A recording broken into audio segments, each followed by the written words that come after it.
Hello friends, in today's episode we're going to read Feeling is the Secret by Neville Goddard. Neville Goddard was an English writer, speaker, and mystic who lived in the 1900s. He wrote more than 10 books and gave frequent lectures about the power of the mind, and specifically the power of our feelings and our imagination. How in essence the imagination is its own real world that casts a shadow on this 3D world that you're living in. What I personally love about Neville is the way he writes.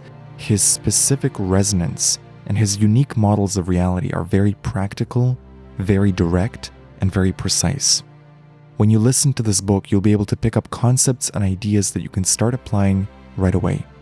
Sometimes it's one sentence from Neville that just hits home, and you can live on that sentence. Of all the authors that talk about the power of the mind, I keep coming back to Neville, and I know many people have had the same experience. We've read all the metaphysical books out there, and then one day, you come across Neville, and you go, where were you, my friend? This is exactly what I needed. Feeling is the Secret is one of Neville's most famous books. It's a short book, and its power lies in its simplicity. This is going to be a unique reading of the book. I'm going to read each chapter, followed by my own commentary. Enjoy this reading of Feeling is the Secret. Feeling is the Secret by Neville Goddard. Foreword. This book is concerned with the art of realizing your desire.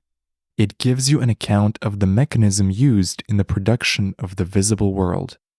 It is a small book, but not slight. There is a treasure in it, a clearly defined road to the realization of your dreams. Were it possible to carry conviction to another by means of reasoned arguments and detailed instances, this book would be many times its size. It is seldom possible, however, to do so by means of written statements or arguments, since to the suspended judgment it always seems plausible to say that the author was dishonest or deluded, and therefore his evidence was tainted. Consequently, I have purposely omitted all arguments and testimonials, and simply challenged the open-minded reader to practice the law of consciousness as revealed in this book. Personal success will prove far more convincing than all the books that could be written on the subject. Neville. So before we go to chapter 1, I just want to add some of my comments here. What he's saying here about, to the suspended judgment, it always seems plausible to say that the author was dishonest or deluded. I can relate so much to this. When I was first starting to read Abraham Hicks and The Science of Getting Rich and The Secret and all these famous books in the law of attraction space, I kept coming up against the doubts of, does this actually work? Did this author genuinely write this book from the truth of his heart, or did this author write this book to make money? And I kept seeking for some sort of evidence that would convince me that, yes, Abraham Hicks, everything they're saying is absolutely true. Or, yes, Rhonda Byrne, everything she's saying is true. Or Jack Canfield, or, put your favorite author here. And eventually, I came to the same realization as what Neville is talking about here, which is that to the suspended judgment, it always seems plausible to say that someone was lying or someone made it up. So the goal is not to nitpick every single page of every book that you read, but simply to test it for yourself. And I love that Neville consistently emphasizes that. Test it. Test it. And anything you read that resonates, immediately put it into practice. Chapter 1. Law and its Operation. The world and all within it is man's conditioned consciousness objectified.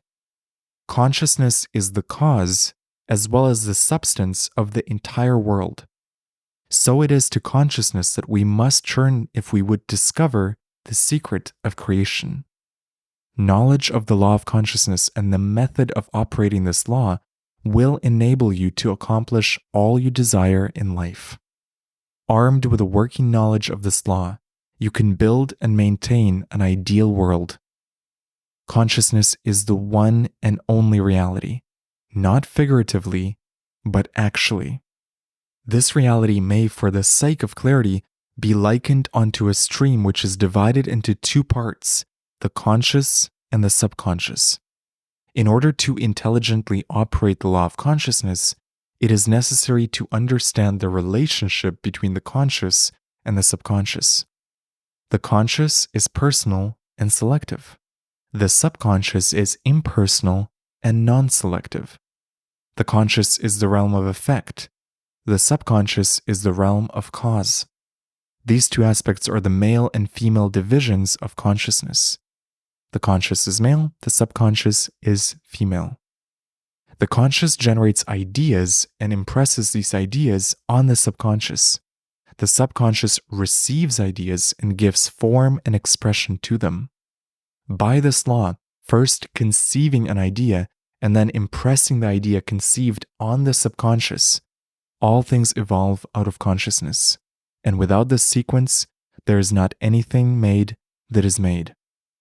The conscious impresses the subconscious, while the subconscious expresses all that is impressed upon it. The subconscious does not originate ideas, but accepts as true those which the conscious mind feels to be true, and, in a way known only to itself, objectifies the accepted ideas. Therefore, through his power to imagine and feel and his freedom to choose the idea he will entertain, man has control over creation. Control of the subconscious is accomplished through control of your ideas and feelings. The mechanism of creation is hidden in the very depth of the subconscious, the female aspect or womb of creation. The subconscious transcends reason and is independent of induction. It contemplates a feeling as a fact existing within itself, and on this assumption proceeds to give expression to it. The creative process begins with an idea, and its cycle runs its course as a feeling and ends in a volition to act. Ideas are impressed on the subconscious through the medium of feeling. No idea can be impressed on the subconscious until it is felt, but once felt, be it good, bad, or indifferent, it must be expressed. Feeling is the one and only medium through which ideas are conveyed to the subconscious. Therefore, the man who does not control his feeling may easily impress the subconscious with undesirable states. By control of feeling is not meant restraint or suppression of your feeling, but rather the disciplining of self to imagine and entertain only such feeling as contributes to your happiness. Control of your feeling is all important to a full and happy life. Never entertain an undesirable feeling, nor think sympathetically about wrong in any shape or form. Do not dwell on the imperfection of yourself or others. To do so is to impress the subconscious with these limitations. What you do not want done unto you, do not feel that it is done unto you or another. This is the whole law of a full and happy life. Everything else is commentary. Every feeling makes a subconscious impression, and unless it is counteracted by a more powerful feeling of an opposite nature, must be expressed. The dominant of two feelings is the one expressed. I am healthy is a stronger feeling than I will be healthy. To feel I will be is to confess I am not. I am is stronger than I am not. What you feel you are always dominates what you feel you would like to be. Therefore, to be realized, the wish must be felt as a state that is, rather than a state that is not. Sensation precedes manifestation and is the foundation upon which all manifestation rests. Be careful of your moods and feelings, for there is an unbroken connection between your feelings and your visible world. Your body is an emotional filter and bears the unmistakable marks of your prevalent emotions. Emotional disturbances, especially suppressed emotions, are the causes of all disease. To feel intensely about a wrong without voicing or expressing that feeling is the beginning of disease, dis-ease, in both body and environment. Do not entertain the feeling of regret or failure, for frustration or detachment from your objective results in disease. Think feelingly only of the state you desire to realize. Feeling the reality of the state sought and living and acting on that conviction is the way of all seeming miracles. All changes of expression are brought about through a change of feeling. A change of feeling is a change of destiny. All creation occurs in the domain of the subconscious. What you must acquire then is a reflective control of the operation of the subconscious. That is, control of your ideas and feelings.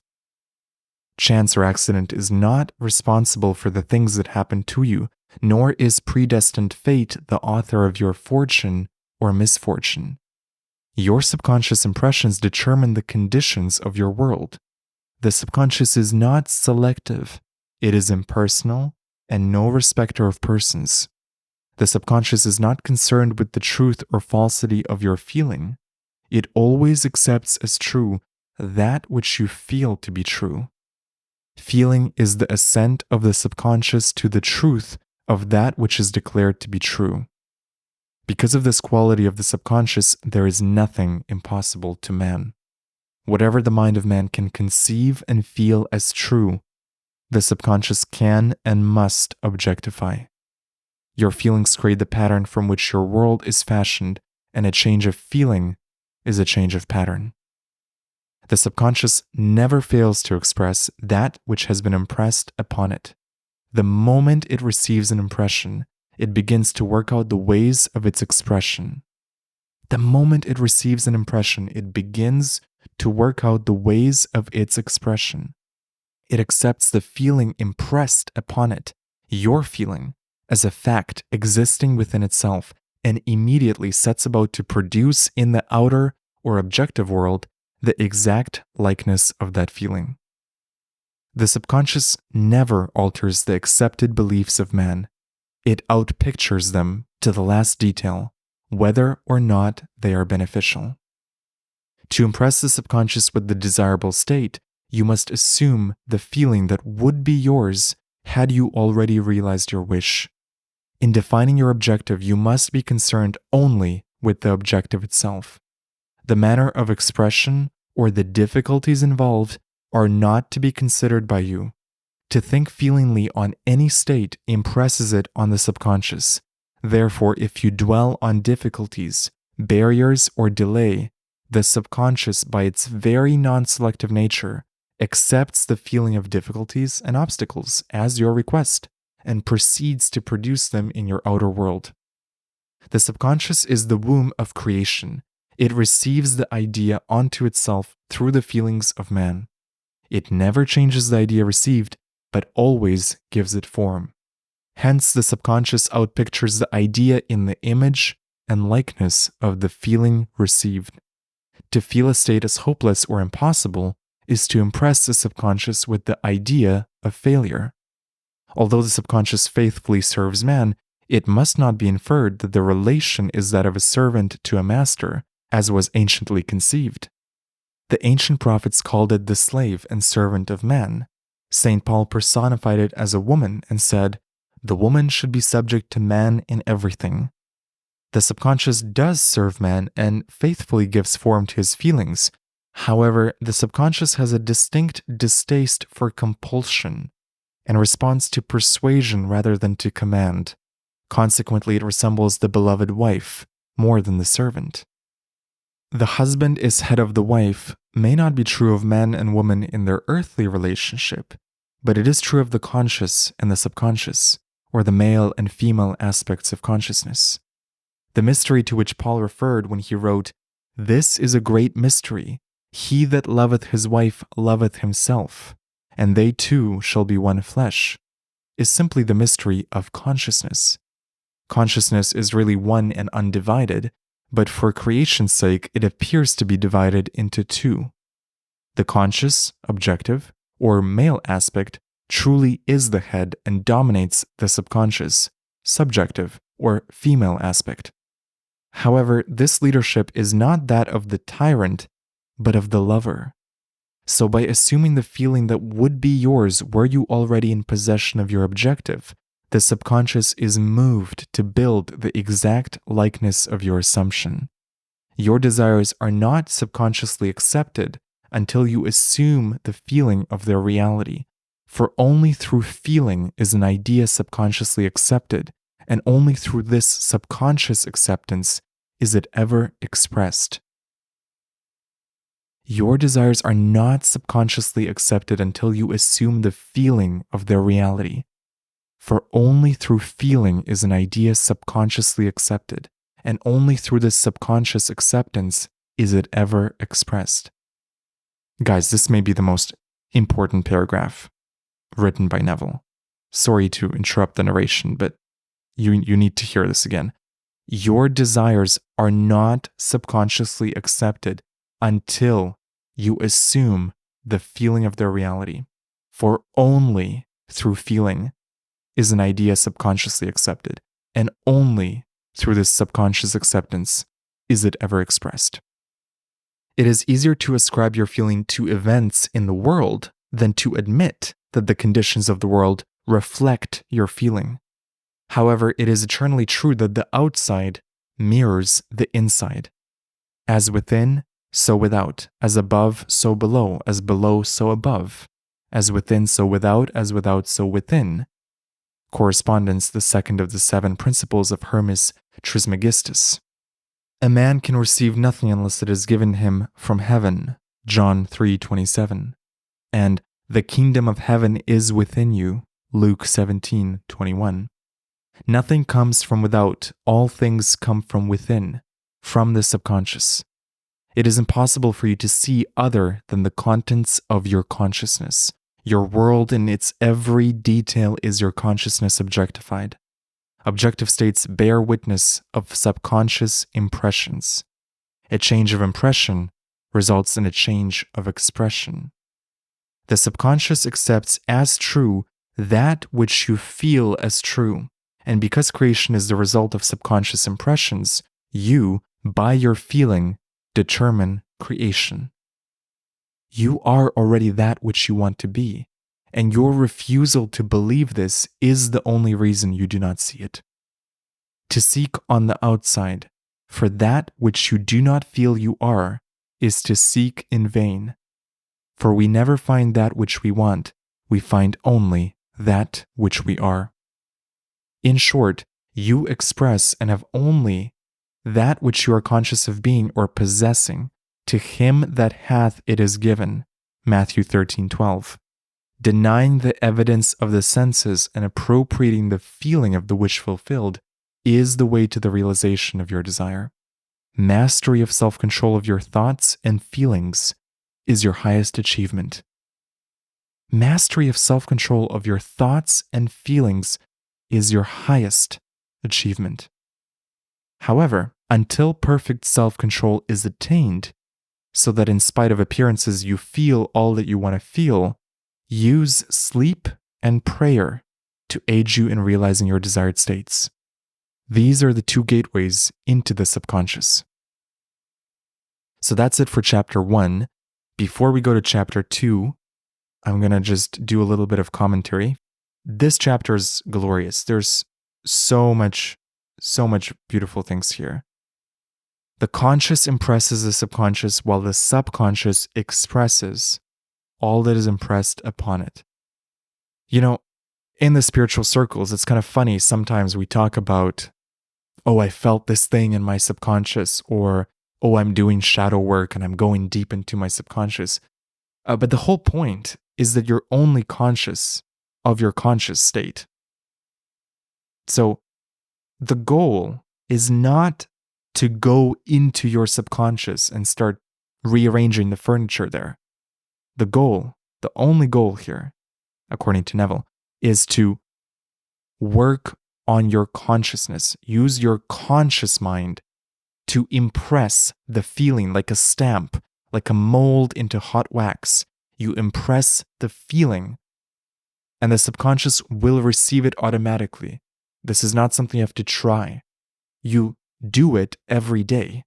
When you feel angry at someone, when you feel resentful at someone, when you go to sleep grumpy because your day went to shit, that's you impressing your subconscious.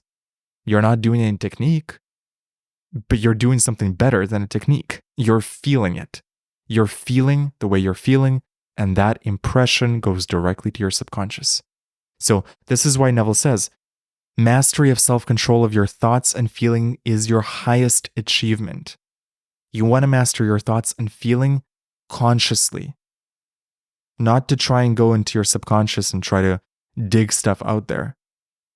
You just want to be in every moment of your day fully conscious of what you're thinking and especially what you're feeling. But like he says, until perfect self-control is attained, you can use sleep and prayer to aid you. Okay, so because when you go to sleep, you're in a very different state, you're in this half awake, half asleep state, that's a great way to impress your subconscious. But ideally, you're doing that in every moment, every day. And of course, no one here is perfect at that. But I gotta tell you, when you have even 10% more control over what you choose to think, how you choose to feel, how you choose to flow in the world, makes a huge difference. Makes a huge difference because, first of all, you're in your center more of the time. What do I mean by that? When you're a kid or you're a teenager or you're quite immature, your center is very easily swayed and pulled out of you. So imagine there's this core part of you in the center of your being, like a white light. Your self-worth exists there. Your self-esteem exists there. Your concept of self, that's what it is. Okay, so it's your center. And ideally, it's in your center. Just visualize your self-esteem, your self-worth, your self-love as this bundle of white light, and it's centered in you, in your body. Okay?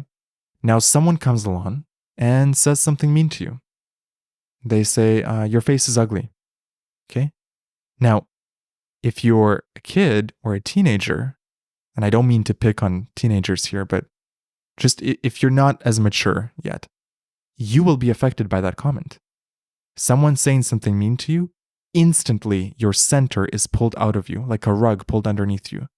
And you go, oh my God, they said this about me. You feel hurt, you feel ashamed, you feel like you're not good looking enough. You allow someone else to move your center. Okay? Now, what happens when you become an adult? And not just an adult, but a self-actualized adult who has control over their feelings and their thoughts. Here's what happens. Someone says something to you, and it just bounces right off you. Because you know who you are.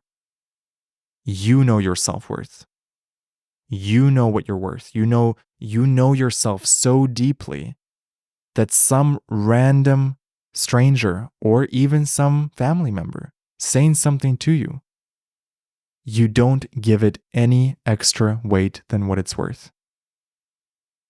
And maybe it affects you for a little bit, right? Maybe it nudges your center and you feel, oh, that felt hurtful, or that was weird that they said that to me.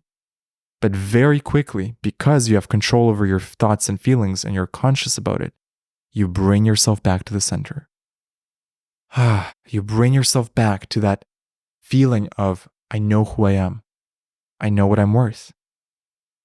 1,000,000 people could be saying bad things about me, but because I know I am good, that's all that matters.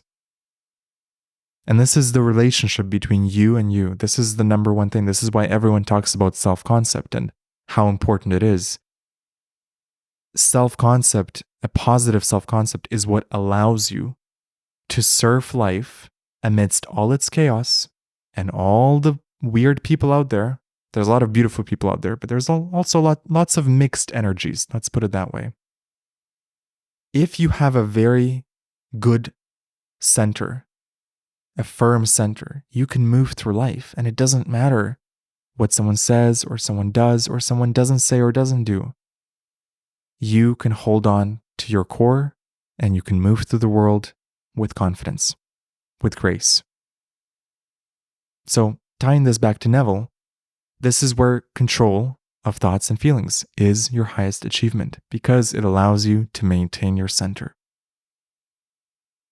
There's another interesting phrase here. You are already that which you want to be, and your refusal to believe this is the only reason you do not see it. You are already that which you want to be. If you have a desire for something, that means you're already aware of that state to some degree. The only difference is you're looking at it from a place of lack. You're looking at it from a place of, that can never be me. You're looking at it from a place of, yeah, so-and-so can do this, but not me. But what Neville here is saying is, you are already that which you want to be. The only reason you don't see it is your refusal to believe it. And think about your life. How many times in your life have you had the experience of having difficulty with something or thinking you have a difficult time with something, and the moment you start believing that you can do something, all the difficulty falls away and you just get to work. You just get to work and it happens for you because you believe it. The only difference is you believing it, believing something can happen, believing you're capable of doing something, believing you have the capability, the skills, the talents. It all starts with you.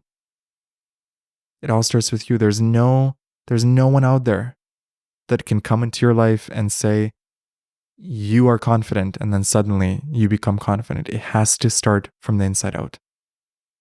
He says, it is impossible for you to see other than the contents of your consciousness. I love this phrase.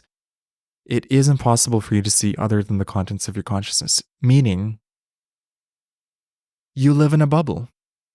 You live in a bubble, and everything you're seeing, everything you're feeling, everything you're perceiving is all wrapped in this bubble of beliefs and self-concept. You are never seeing reality objectively. Neville says, your world in its every detail is your consciousness objectified. Objective states bear witness of subconscious impressions. A change of impression results in a change of expression. Oh, this was good as well. The subconscious never alters the accepted beliefs of man. It outpictures them to the last detail, whether or not they are beneficial. The subconscious never alters the accepted beliefs of man, meaning your subconscious will never argue with you. If you say to yourself, I'm stupid, unfortunately, the subconscious is not going to say, that's not true, you're very smart. That is the role of your conscious mind. You have to say to yourself that you're smart, you're intelligent, you're capable. So never, ever, ever depend on the subconscious to disagree with you or to argue with you or to give you something that you consciously have not impressed upon it. You must do it consciously. You must consciously impress your feeling of confidence, your feeling of wealth, your feeling of love. And the subconscious will agree with everything. So you can think of it as a disadvantage because your subconscious won't correct your mistakes. Or you can think of it as a huge advantage that you can tell your subconscious anything. And if you do it with enough feeling and belief, by law, it will outpicture it to the last detail. Neville says the subconscious never fails to express that which has been impressed upon it. Think feelingly only of the state you desire to realize. What you feel you are always dominates what you feel you would like to be. Okay, this is the story of everyone's life. Everyone can relate to this. You want to be someone, you would like to be something, you would like to do something, you would like to achieve something. But what you feel you are will always dominate what you would like to be. This sentence alone, if you can imprint this into your mind, what you feel you are always dominates what you feel you would like to be. So if anything is to be realized, if anything is to be manifested, you have to feel you are it right here, right now. Neville says, the wish must be felt as a state that is, rather than a state that is not. Sensation precedes manifestation and is the foundation upon which all manifestation rests. Be careful of your moods and feelings, for there is an unbroken connection between your feelings and your visible world. This is also such an amazing sentence. There is an unbroken connection between your feelings and your visible world. I would just study the connection. This is what I've been doing for the last 5-6 years, and it's been the greatest teacher of my life. Simply studying the connection between my feelings, my thoughts, and my results, or as Neville says, your visible world. You could not read any books about manifestation. You could not read any books from Neville for the rest of time. And if you just study the connection between your feelings and your moods and how your day flows, you will learn so much.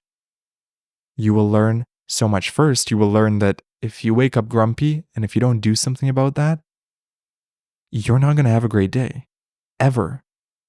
Why? Because there's an unbroken connection between your feelings and your visible world.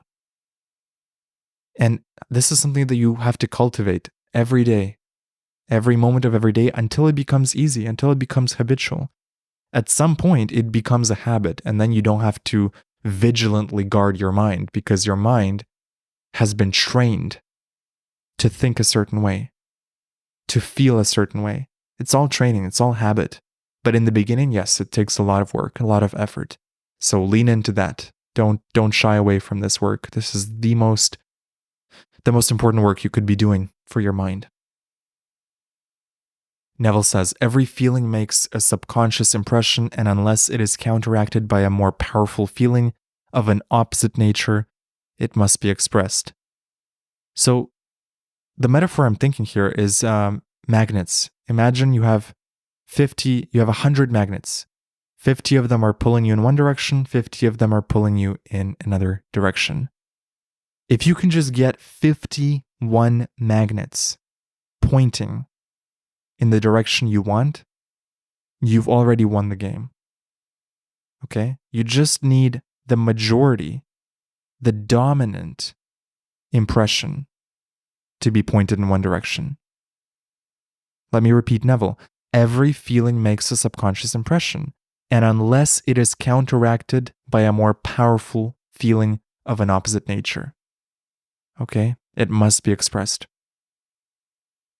So what we're trying to do every day is make sure your most powerful feeling is the one you want to impress on your subconscious. The most powerful feeling. You're going to feel all sorts of things every day. This is so normal. Okay, we're not trying to reach total perfection here because you are human. You're going to feel anger sometimes. You're going to feel sadness sometimes. You're going to feel resentment. The goal is that your most powerful feeling that dominates your entire day is one of joy, of wealth, appreciation, love, beauty, faith, trust. As Neville says, the dominant of two feelings is the one expressed. The dominant of two feelings is the one expressed. Meditate on this. Just meditate on this sentence alone. The dominant of two feelings is the one expressed. You can do so much with just that one sentence if you apply it. Feeling is the one and only medium through which ideas are conveyed to the subconscious. Okay, so it's not thoughts. It's not thoughts. That's why affirmations can work beautifully for some people and they work not at all for other people. I would guess, the people that they work for are the ones that are injecting feeling into the affirmations. But you could just inject feeling without any affirmation. It's the feeling that matters above all. As Neville says, feeling is the one and only medium through which ideas are conveyed to the subconscious. So if you're going to go by Neville's word here, if we're going to trust Neville here, and I do trust Neville, remember, it's feeling, it's not thoughts. It's not thoughts, it's not really affirmations. It's the feeling that is produced by the affirmation. No idea can be impressed on the subconscious until it is felt. But once felt, be it good, bad, or indifferent, it must be expressed. Again, no idea can be impressed on the subconscious. If you've been visualizing your mind off for 20 hours, just visualizing something, but until it is felt, it will not be expressed. The conscious is personal and selective. The subconscious is impersonal and non-selective. That's the key right there. It's all about using your conscious mind. That's the work. Using your conscious mind to select what you want to think and feel, and then feel it, and the subconscious will receive that impression. All right, that's it for chapter 1. Let's continue with chapter 2. Chapter 2, Sleep. Sleep, the life that occupies 1/3 of our stay on earth, is the natural door into the subconscious. So it is with sleep that we are now concerned. The conscious 2/3 of our life on earth is measured by the degree of attention we give sleep. Our understanding of and delight in what sleep has to bestow will cause us night after night to set out for it as though we were keeping an appointment with a lover. In a dream, in a vision of the night, when deep sleep falleth upon man, in slumbering upon the bed, then he openeth the ears of men and sealeth their instruction. Job 33. It is in sleep and in prayer, a state akin to sleep, that man enters the subconscious to make his impressions and receive his instructions.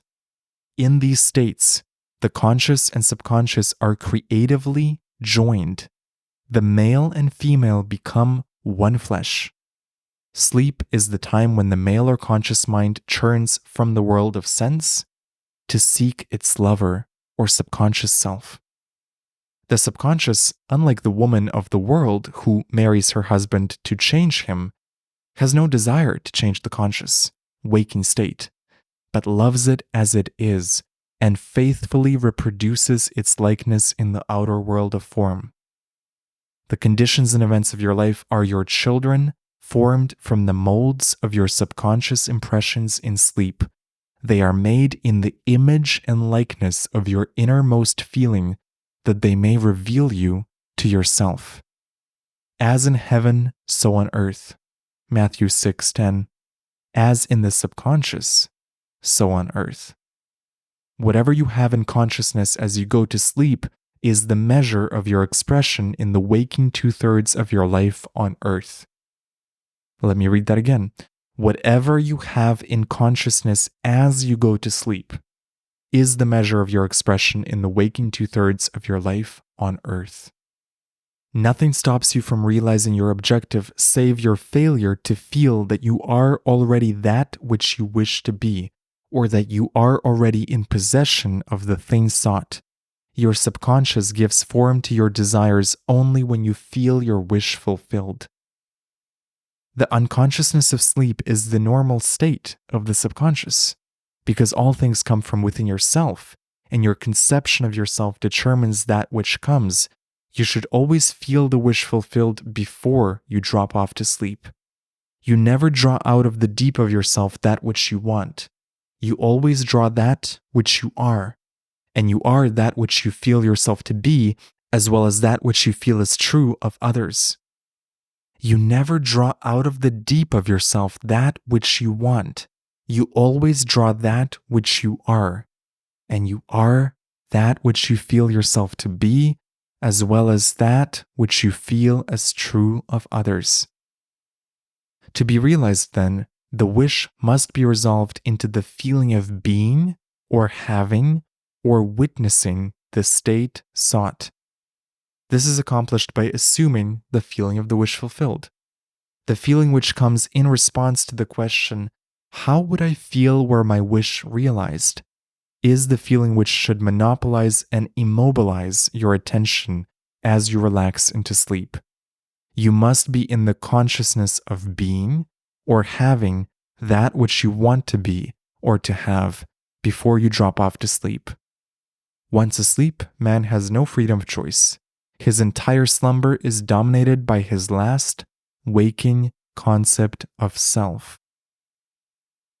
Let me read that again. His entire slumber is dominated by his last waking concept of self. It follows, therefore, that he should always assume the feeling of accomplishment and satisfaction before he retires in sleep. Come before me with singing and thanksgiving. Enter into his gates with thanksgiving and into his courts with praise. Your mood prior to sleep defines your state of consciousness as you enter into the presence of your everlasting lover, the subconscious. She sees you exactly as you feel yourself to be. If, as you prepare for sleep, you assume and maintain the consciousness of success by feeling, I am successful, you must be successful. Lie flat on your back with your head on a level with your body. Feel as you would were you in possession of your wish and quietly relax into unconsciousness. He that keepeth Israel shall neither slumber nor sleep. Nevertheless, he giveth his beloved sleep. The subconscious never sleeps. Sleep is the door through which the conscious, waking mind passes to be creatively joined to the subconscious. Sleep conceals the creative act, while the objective world reveals it. In sleep, man impresses the subconscious with his conception of himself. What more beautiful description of this romance of the conscious and subconscious is there than that told in the Song of Solomon? By night on my bed I sought him whom my soul loveth. I found him whom my soul loveth. I held him, and I not let him go, until I had brought him into my mother's house, and into the chamber of her that conceived me.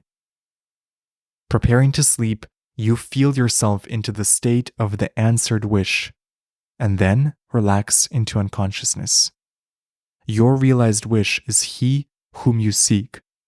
By night on your bed, you seek the feeling of the wish fulfilled, that you may take it with you into the chamber of her that conceived you, into sleep, or the subconscious which gave you form, that this wish also may be given expression. This is the way to discover and conduct your wishes into the subconscious. Feel yourself in the state of the realized wish, and quietly drop off to sleep. Night after night, you should assume the feeling of being, having, and witnessing that which you seek to be, possess, or see manifested. Never go to sleep feeling discouraged or dissatisfied. Never sleep in the consciousness of failure. This is so important, guys. Never sleep feeling discouraged or dissatisfied. We're going to talk about this in the commentary. Your subconscious, whose natural state is sleep, sees you as you believe yourself to be, and whether it be good, bad, or indifferent, the subconscious will faithfully embody your belief. As you feel, so do you impress her, and she, the perfect lover, gives form to these impressions and outpictures them as the children of her beloved. Thou art all fair, my love. There is no spot in thee. Song of Solomon is the attitude of mind to adopt before dropping off to sleep. Disregard appearances and feel that things are as you wish them to be. For he calleth things that are not seen as though they were, and the unseen becomes seen. Romans 4:17. To assume the feeling of satisfaction is to call conditions into being which will mirror satisfaction. Signs follow, they do not precede. Proof that you are will follow the consciousness that you are. It will not precede it. You are an eternal dreamer, dreaming non-eternal dreams. Your dreams take form as you assume the feeling of their reality. Do not limit yourself to the past. Knowing that nothing is impossible to consciousness, begin to imagine states beyond the experiences of the past. Whatever the mind of man can imagine, man can realize. All objective, visible states were first subjective, invisible states, and you called them into visible by assuming the feeling of their reality. The creative process is first imagining and then believing the state imagined. Always imagine and expect the best. The world cannot change until you change your conception of it, as within, so without. Nations as well as people are only that which you believe them to be. No matter what the problem is, no matter where it is, no matter whom it concerns, you have no one to change but yourself. And you have neither opponent nor helper in bringing about the change within yourself. You have nothing to do but convince yourself of the truth of that which you desire to see manifested. As soon as you succeed in convincing yourself of the reality of the state sought, results follow to confirm your fixed belief. You never suggest to another the state which you desire to see him express. Instead, you convince yourself that he is already that which you desire him to be. Realization of your wish is accomplished by assuming the feeling of the wish fulfilled. You cannot fail unless you fail to convince yourself of the reality of your wish. A change of belief is confirmed by a change of expression. Every night as you drop off to sleep, feel satisfied and spotless, for your subjective lover always forms the objective world in the image and likeness of your conception of it, the conception defined by your feeling. The waking 2/3 of your life on earth ever corroborates or bears witness to your subconscious impressions. The actions and events of the day are effects, they are not causes. Free will is only freedom of choice. Choose ye this day whom you shall serve, Joshua 24:15, is your freedom to choose the kind of mood you assume, but the expression of the mood is the secret of the subconscious. The subconscious receives impressions only through the feelings of man, and in a way known only to itself, gives these impressions form and expression. The actions of man are determined by his subconscious impressions. His illusion of free will, his belief in freedom of action, is but ignorance of the causes which make him act. He thinks himself free because he has forgotten the link between himself and the event. Man awake is under compulsion to express his subconscious impressions. If in the past he unwisely impressed himself, then let him begin to change his thought and feeling, for only as he does so will he change his world. Do not waste one moment in regret, for to think feelingly of the mistakes of the past is to reinfect yourself. Let the dead bury the dead. Matthew 8:22. Churn from appearances and assume the feeling that would be yours were you already the one you wish to be. Feeling a state produces that state. The part you play on the world stage is determined by your conception of yourself. By feeling your wish fulfilled and quietly relaxing to sleep, you cast yourself in a star role to be played on earth tomorrow, and while asleep, you are rehearsed and instructed in your part. Oh, this is so good. By feeling your wish fulfilled and quietly relaxing into sleep, you cast yourself in a star role to be played on earth tomorrow, and while asleep, you are rehearsed and instructed in your part. The acceptance of the end automatically wills the means of realization. Make no mistake about this. If, as you prepare for sleep, you do not consciously feel yourself into the state of the answered wish, then you will take with you into the chamber of her who conceived you the sum total of the reactions and feelings of the waking day, and while asleep, you will be instructed in the manner in which they will be expressed tomorrow. You will rise believing that you are a free agent, not realizing that every action and event of the day is predetermined by your concept of self as you fell asleep. Your only freedom, then, is your freedom of reaction. You are free to choose how you feel and react to the day's drama, but the drama, the actions, events, and circumstances of the day, have already been determined.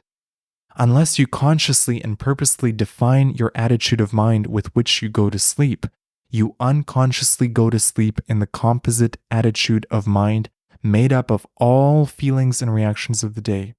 Every reaction makes a subconscious impression, and unless counteracted by an opposite and more dominant feeling, is the cause of future action.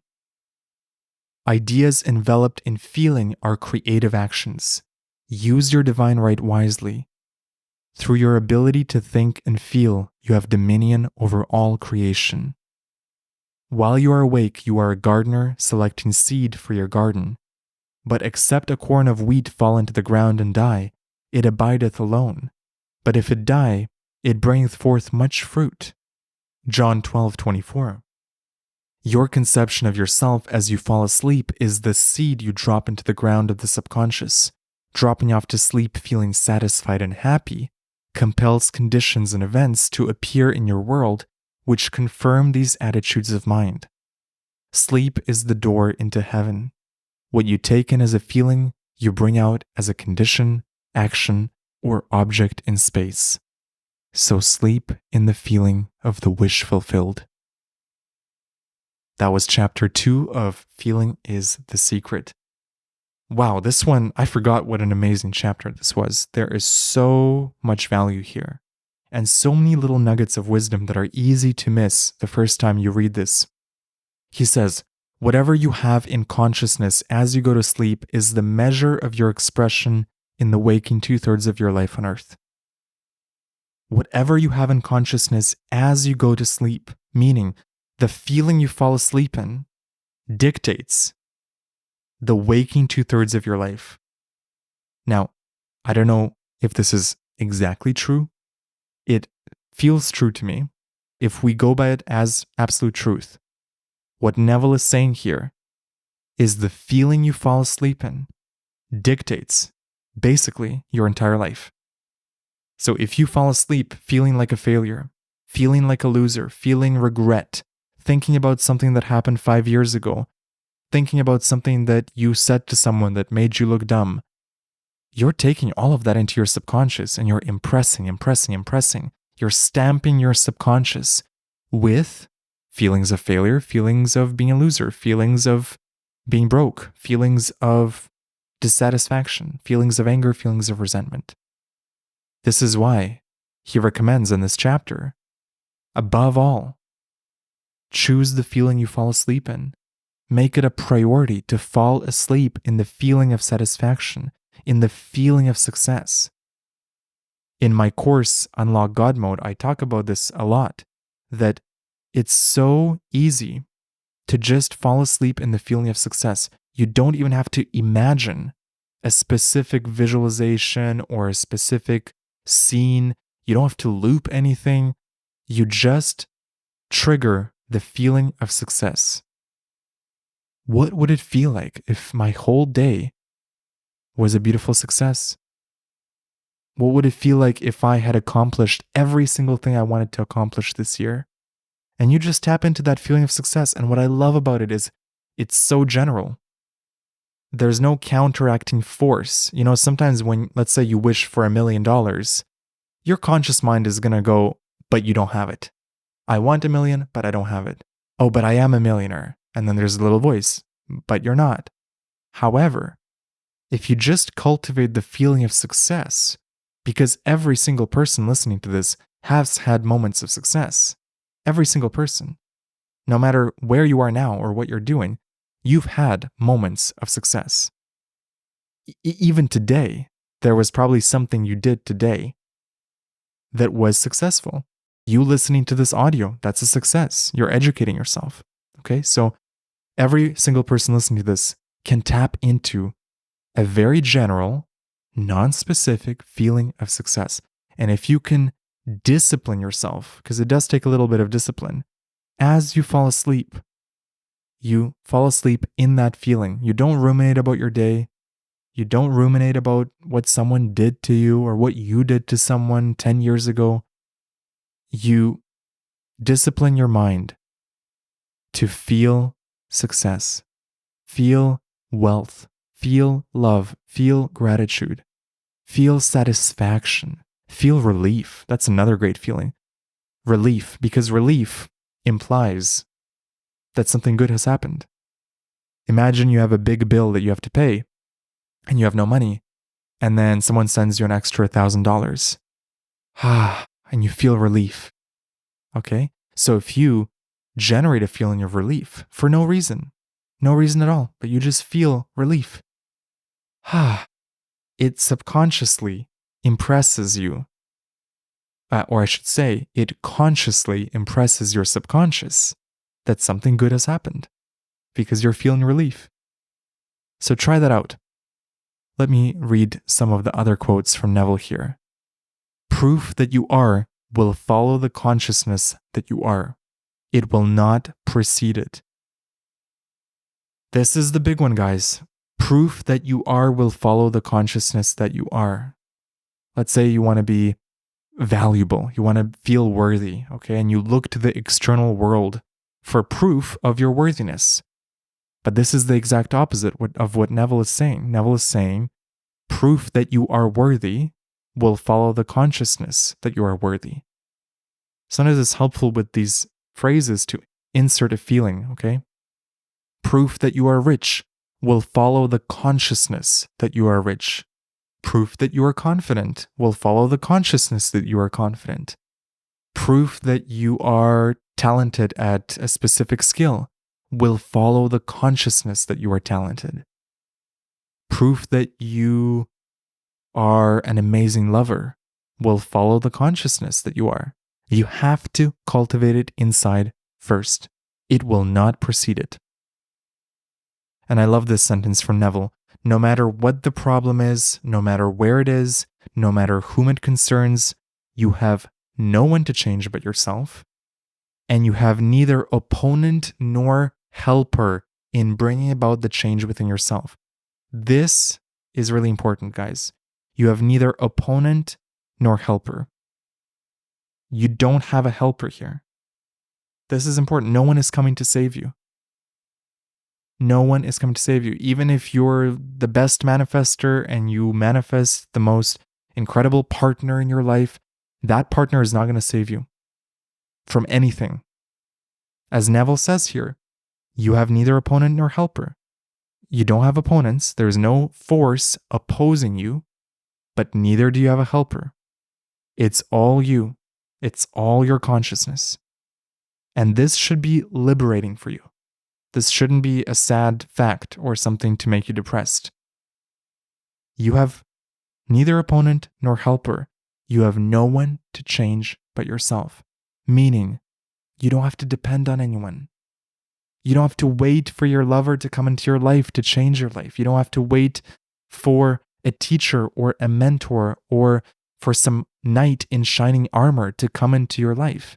You have no one to change but yourself. All the power is within you. All the greats have been saying this for millennia, all the great teachers, and here is Neville's version of it. Every night as you drop off to sleep, feel satisfied and spotless. I love this sentence. You feel satisfied and you feel spotless. I didn't catch this the first time I read this book. The feeling of being spotless. Meaning, there's no stain on you, there's no mistakes, there's nothing to fix in you. You are spotless. Cultivate that feeling. This sentence is such a great visualization. As you fall asleep, feel satisfied and spotless. Imagine looking at your soul, your center, your energy, and seeing it spotless. And if you do see any problems or any stains on your soul, clear them. Imagine white light pouring through you and just clearing, dissolving the blocks, dissolving the stains, dissolving the dirt. There's a book by Kamal Ravikant called Love Yourself Like Your Life Depends on It. I recommend it. It's a great book. And in it, he says, when you love yourself, it's like cleaning the windows of your soul. The light is always shining through the windows, but there's a bit of dirt and grime that you pick up over the years. So what we're doing when we're loving yourself is we're taking a cloth and we're cleaning the windows. We're just cleaning the grime off the windows. We're not creating light. We're not creating love. We're just removing the dirt so that the light that already exists can shine through. Isn't that a beautiful, beautiful metaphor? Free will is only freedom of choice. I love this phrase from Neville. Free will is only freedom of choice. By feeling your wish fulfilled and quietly relaxing into sleep, you cast yourself in a star role to be played on Earth tomorrow. And while asleep, you are rehearsed and instructed in your part. This is such an interesting visual. And I wonder how much of it is reality.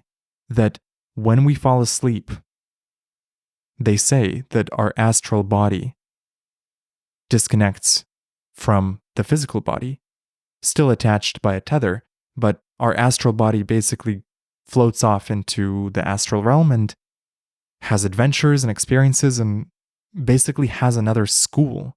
While we're sleeping, our soul gets instruction. And I love that Neville kind of refers to that here. While asleep, you are rehearsed and instructed in your part. Now, I don't know if he meant this in the astral way that I'm describing it. He probably didn't. But I love that all these different teachings, they kind of point to the same direction. That you're not just sleeping, you're not just checking out of life. You're not just resting your body. No, there's something much more important going on. Your soul is getting an education while you sleep. And what Neville here is saying is, depending on the mood you fall asleep in, depending on the scene that you imagine as you fall asleep, you get a different kind of education. So if you fall asleep in the consciousness of failure, you're rehearsed and instructed in how to fail more. And if you fall asleep in the consciousness of success, of being loved, of being wealthy, of being free, you will be instructed in all those things. And then I think what happens when you wake up is you now have this intuition, you have this subconscious knowledge of how to play your role on Earth. It looks like you're exactly the same person waking up, just going about your day, but in fact, you have slightly different code. You have slightly upgraded your timeline while you were asleep, and you're not the same person waking up. I like this idea that every time you go to sleep, it's like you die. And when you wake up, it's a new life. It looks like you're the same person with all your memories and everything seems to be chronologically working, but you may indeed be a completely new person in a new timeline with completely new instructions from your subconscious. As Neville says, while asleep, you are rehearsed and instructed in your part. Unless you consciously and purposely define the attitude of mind with which you go to sleep, you unconsciously go to sleep in the composite attitude of mind made up of all feelings and reactions of the day. This word composite is really interesting that he's using it here. It makes me think of the purity of materials. You know, when it's a composite, it means it's made out of different materials. It's not pure metal. It's not pure gold. It's not pure silver. It's a composite. And that's why it's cheaper. And I kind of like that metaphor of if you don't choose a specific feeling as you fall asleep, you're not going into it with a pure feeling. You're just going with the composite. Your morning was good, your lunchtime, you were moody, in the afternoon you had an argument, in the evening you're relaxed. So you're just bringing all of that into your sleep. And it's not a pure intention. It's like a composite mix of good and bad, which is fine, which is okay. You have free will to do that. But it's so much better if you can hone a pure feeling. No matter how your day went, at the end of the day, as you fall asleep, you choose success. You choose the feeling of success and you hone in on that, like tuning into a frequency, tuning into a radio station, and see what happens. So don't bring a composite attitude of mind, as Neville says. Bring a golden mind, bring a silver mind, bring that pure frequency into your sleep. Sleep is the door into heaven. What you take in as a feeling, you bring out as a condition, action, or object in space. Yes. Wow, what a chapter. I deeply enjoyed reading this. I forgot how powerful this chapter was. All right, onwards to chapter 3, prayer. Chapter 3, prayer. Prayer, like sleep, is also an entrance into the subconscious. When you pray, enter into your closet, and when you have shut your door, pray to your Father which is in secret, and your Father which is in secret shall reward you openly. Matthew 6:6. Prayer is an illusion of sleep, which diminishes the impression of the outer world and renders the mind more receptive to suggestion from within. The mind in prayer is in a state of relaxation and receptivity, akin to a feeling attained just before dropping off to sleep. Prayer is not so much what you ask for, as how you prepare for its reception. Whatsoever things ye desire, when ye pray, believe that you have received them, and ye shall have them. Mark 11:24. The only condition required is that you believe that your prayers are already realized. Your prayer must be answered if you assume the feeling that would be yours were you already in possession of your objective. The moment you accept the wish as an accomplished fact, the subconscious finds means for its realization. To pray successfully, then, you must yield to the wish, that is, feel the wish fulfilled. The perfectly disciplined man is always in tune with the wish as an accomplished fact. He knows that consciousness is the one and only reality, that ideas and feelings are facts of consciousness and are as real as objects in space. Therefore, he never entertains a feeling which does not contribute to his happiness, for feelings are the causes of the actions and circumstances of his life.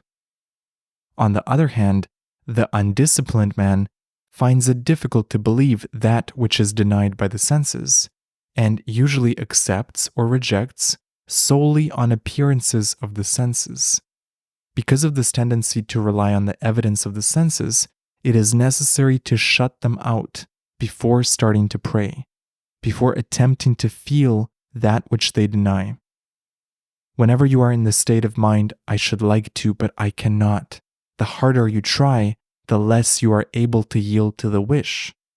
You never attract that which you want, but always attract that which you are conscious of being. Prayer is the art of assuming the feeling of being and having that which you want. When the senses confirm the absence of your wish, all conscious effort to counteract this suggestion is futile and tends to intensify the suggestion. Prayer is the art of yielding to the wish, and not the forcing of the wish. Whenever your feeling is in conflict with your wish, feeling will be the victor. The dominant feeling invariably expresses itself. Prayer must be without effort.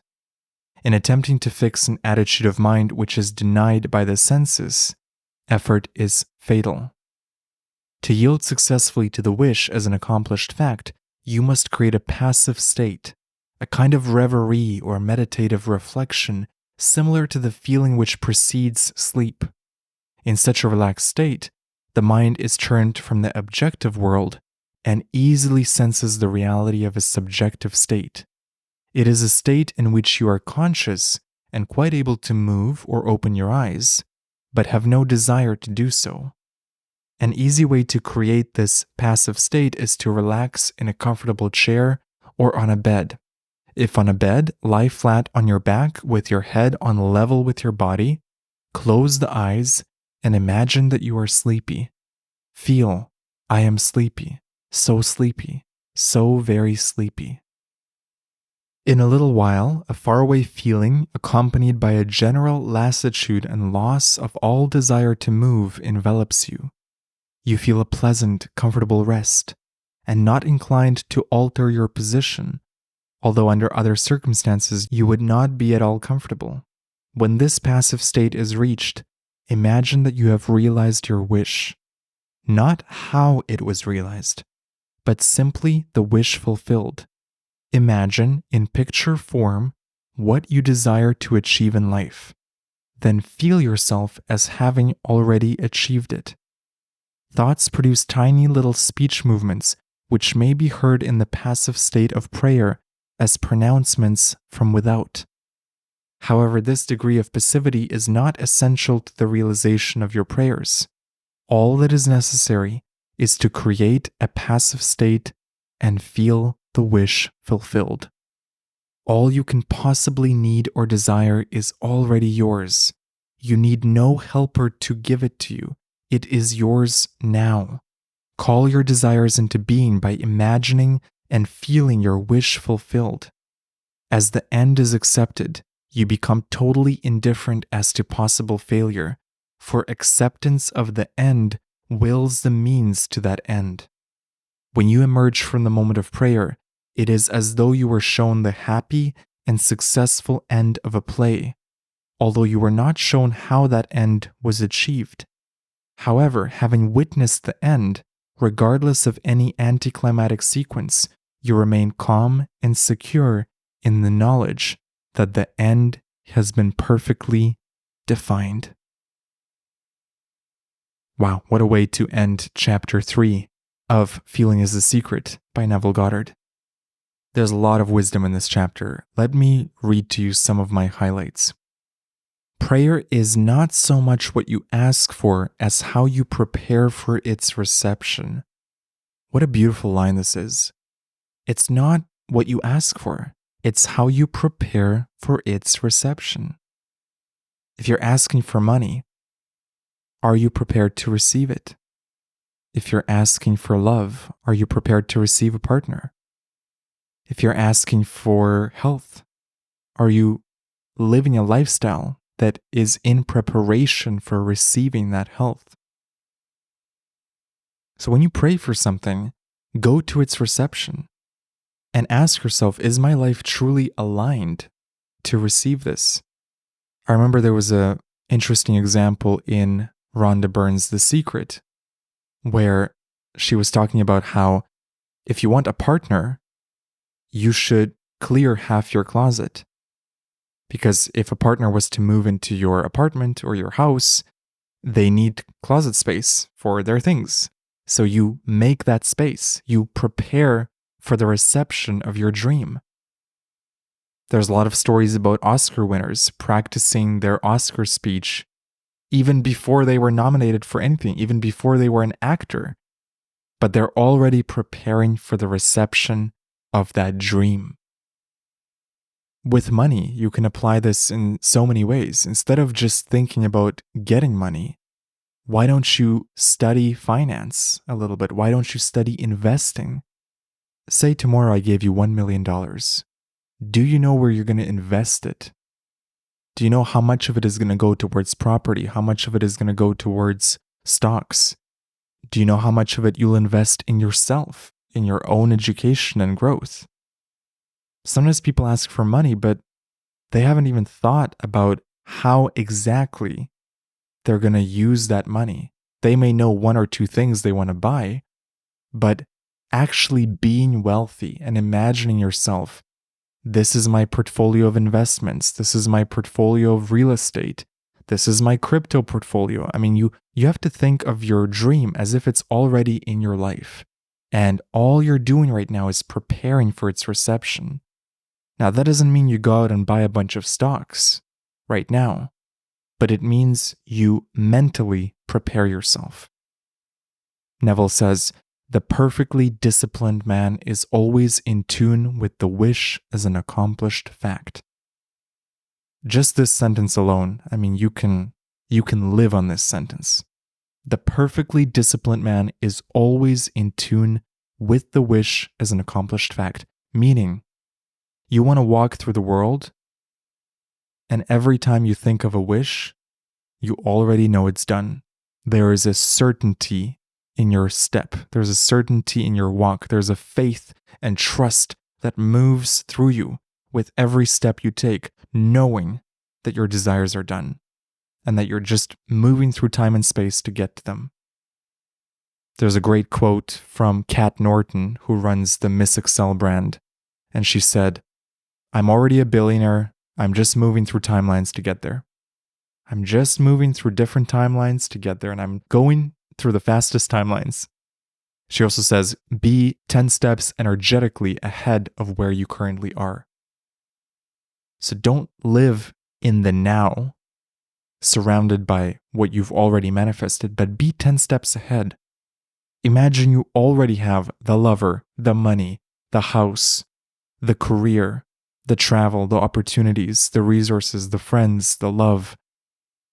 Imagine all of that is already present in your life. Be 10 steps ahead energetically. And be in tune with the wish as an accomplished fact. He knows that consciousness is the one and only reality, that ideas and feelings are facts of consciousness and are as real as objects in space. Therefore, he never entertains a feeling which does not contribute to his happiness, for feelings are the causes of the actions and circumstances of his life. You never attract that which you want, but always attract that which you are conscious of being. If you want wealth, but you're conscious of being poor, you attract more poorness. If you want health, but you're conscious of being unhealthy, you attract more of that. If you want love, but you're conscious of being lonely, you attract more loneliness. Nothing wrong with being alone, but if you feel lonely, that's what you're attracting. Are you conscious of what you're being? And this requires self-honesty. I know a lot of people in the manifestation community, they love to talk about delusion this, delusion that, stay deluded. I find the opposite to be far more helpful. You want to be honest, first of all, because with honesty, you become more conscious. You're not deluding yourself that you're rich. You first get honest. Okay, my consciousness right now is one of scarcity. It's one of poverty. It's one of not enough. It's one of lack. And you first get real honest with yourself about where you are. And then once you have accepted that, once you have a very clear calibration on where you currently are, only then can you actually start improving that state. If you start deluding yourself about where you are without actually being conscious of your actual state, it's like driving a car with an empty gas of tank, but you put a little sticky note over the indicator so that you don't see the empty gas of tank. That's delusion in a negative sense. So we're not trying to put the sticky note over your feelings. We're not trying to hide and mask who you actually are. You want that indicator. You want the indicator. You want to see if your gas is empty or full. You want to see if you're in the consciousness of scarcity or the consciousness of abundance. You need the indicator. That doesn't mean you give your power away to the indicator. That doesn't mean you freak out when you see the gas is running low. But you need the indicator. And that's what honesty is. You want to be absolutely honest with the consciousness of where you are right now. And then you work on where you want to be by bringing it into the present reality, by bringing that dream into the present consciousness. But first, get very clear about who you are right now and where you are. Don't put the sticky note over the gas indicator. Neville says, prayer is the art of assuming the feeling of being and having that which you want. Prayer is the art of yielding to the wish and not the forcing of the wish. Sometimes we try to force and we try to apply so much effort to manifesting. But Neville says it very simply here. Prayer is the art of yielding to the wish. And whenever I do the state akin to sleep, the feeling of the wish fulfilled exercises, the best times is when I'm yielding to it. It's not me forcing the feeling of the wish fulfilled. It's discovering it. I set the intention to discover a feeling. Let's discover a feeling of wealth. What might that feel like? And then you go into it, but you don't force it. You yield to it. It's like walking through a garden and discovering all the different flowers that are around you and taking them in. You want to give yourself that sweetness of time to walk through the garden, to fully feel the scents and the aromas of the flowers. And this is what I feel when I read prayer is the art of yielding to the wish and not the forcing of the wish. We're not forcing the wish. We're allowing it. We're receiving it. We're discovering it. We're tuning into it. So the next time you practice one of Neville's teachings, choose a state, but then allow yourself to flow into that state. Don't force it. Neville says, whenever your feeling is in conflict with your wish, feeling will be the victor. The dominant feeling invariably expresses itself. Prayer must be without effort.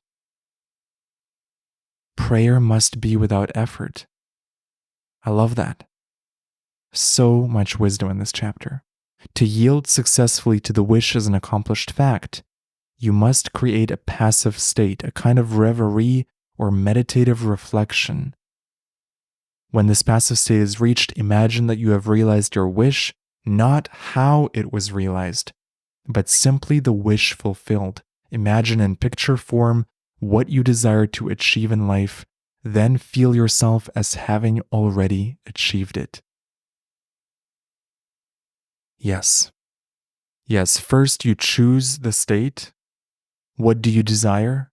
You imagine it, and then you feel yourself as having already achieved it. And like Neville says, you don't imagine how it was realized. Simply the wish fulfilled. Go to the end. All you can possibly need or desire is already yours. You need no helper to give it to you. It is yours now. When I read this, I hear Neville's words, give it to yourself, Give the feeling of love to yourself. You need no helper to give it to you. You don't need the external condition to show you love. You give that love to yourself now. You don't need the external condition of wealth to feel wealthy. You give yourself the feeling of wealth now. When you master this, when you really get a hold of this, you realize how much power you hold. It was never the thing outside of you. It was always you giving that feeling to yourself, sometimes using conditions as an excuse to feel it. But always it was you. All along, it was you. Neville says, call your desires into being by imagining and feeling your wish fulfilled. As the end is accepted, you become totally indifferent as to possible failure. For acceptance of the end wills the means to that end. When you emerge from the moment of prayer, it is as though you were shown the happy and successful end of a play, although you were not shown how that end was achieved. However, having witnessed the end, regardless of any anticlimactic sequence, you remain calm and secure in the knowledge that the end has been perfectly defined. You know what this reminds me of? The movie Titanic. When James Cameron was making Titanic, he knew that the audience knew the ship sank. Okay, so this wasn't a surprise. So what he did was he addressed it in the very beginning of the film, in the very opening frame. You already see the ship underwater. And then about 10 minutes into the film, there is a character that basically describes exactly how the ship sank. And they have this little simulation on the video screen. And what it did for the movie is that people can sort of relax. They know what's coming. they know the ship sinks, and then they can fully immerse themselves in the story of Jack and Rose, in the love story, while also having that little bit of thrill knowing that the ship will sink. And so there will be some action and drama. So for the men in the audience who maybe were not so much into the love story, they knew there was action coming. It's kind of an interesting parallel to what Neville is describing here is once you know the end, you can kind of relax and enjoy the journey. You can enjoy the action, the thrills, the drama, the ups and downs, because you know what happens in the end. Now, in the case of Titanic, the end is not necessarily happy. But in your case, you define a very happy ending for yourself. You go straight to the end of your movie, the movie of your life, and you imagine yourself achieving everything you want in your life. Whether it's career-related, financial, love, relationships, friends, you go to the end of the movie and you see yourself living that. And there will come a point where you've practiced seeing the end so vividly in your mind that you have this knowing, this certainty.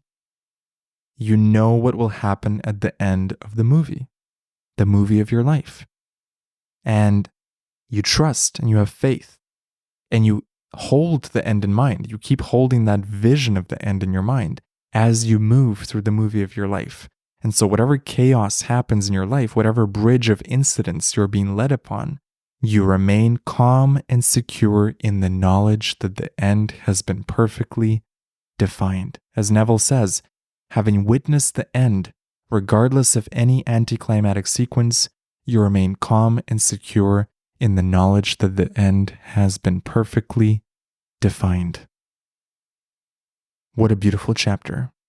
Onwards to chapter 4. Chapter 4. Spirit, Feeling. Not by might, nor by power, but by my Spirit, saith the Lord of hosts. Zechariah 4:6. Get into the spirit of the state desired, by assuming the feeling that would be yours were you already the one you want to be. As you capture the feeling of the state sought, you are relieved of all effort to make it so, for it is already so. There is a definite feeling associated with every idea in the mind of man. Capture the feeling associated with your realized wish by assuming the feeling that would be yours were you already in possession of the thing you desire, and your wish will objectify itself. Faith is feeling. According to your faith, feeling, be it unto you. Matthew 9:29. You never attract that which you want, but always that which you are. As a man is, so does he see. To him that hath, it shall be given, and to him that hath not, shall be taken away. Matthew 13:12. That which you feel yourself to be, you are, and you are given that which you are. So assume the feeling that would be yours were you already in possession of your wish, and your wish must be realized. So God created man in his own image. In the image of God created he him. Genesis 1:27. Let this mind be in you which was also in Christ Jesus, who being in the form of God, thought it not robbery to be equal with God.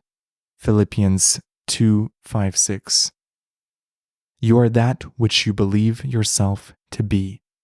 Instead of believing in God or in Jesus, believe you are God, or you are Jesus. He that believeth on me, the works that I do, shall he do also. Should be, he that believes as I believe, the works that I do, shall he do also. Jesus found it not strange to do the works of God, because he believed himself to be God. I and my Father are one. It is natural to do the works of the one you believe yourself to be. So live in the feeling of being the one you want to be, and that you shall be. When a man believes in the value of the advice given him and applies it, he establishes within himself the reality of success. So that's it for feeling is the secret. I love the sentence that he ends on. When a man believes in the value of the advice given him and applies it, he establishes within himself the reality of success. That's the secret right there. You believe in the value of the advice given to you and you apply it. And by doing that, you establish within yourself the reality of success. What do most people do? Number one, they don't always believe in the value of the advice given to them. They doubt it. They don't have faith in it. And number two, they don't apply it. And so they do not establish within themselves the reality of success. But you are different. You, dear listener, do believe in the value of Neville's advice, and you're going to apply it. You're going to apply it, and you're going to see beautiful results come out of this in your life. If you enjoyed my commentary on this book and you enjoyed my style of talking about reality creation, you might enjoy my course, Unlock God Mode. I designed Unlock God Mode specifically with the intention to give away my best tools, my best frameworks, and my best techniques for creating reality. It's a 30-day exploration of reality and how we can navigate the energies of life and how we can build our self-concept. So if you enjoyed this commentary, I invite you to check out the first 6 lessons of Unlock God Mode for free. You can go to unlockgodmode.xyz and that will give you free access to the first 6 lessons. And if you like them, you can purchase the full course. Every single person that's taken the course has given me beautiful feedback on it, and I'm really pleased with what I've been able to create here. I would love for you to experience this course. I put my heart and soul into it, and I know that it will benefit your life greatly. So if you're ready to change yourself, if you're ready to transform, if you're ready to work on yourself, check out Unlock God Mode at unlockgodmode.xyz.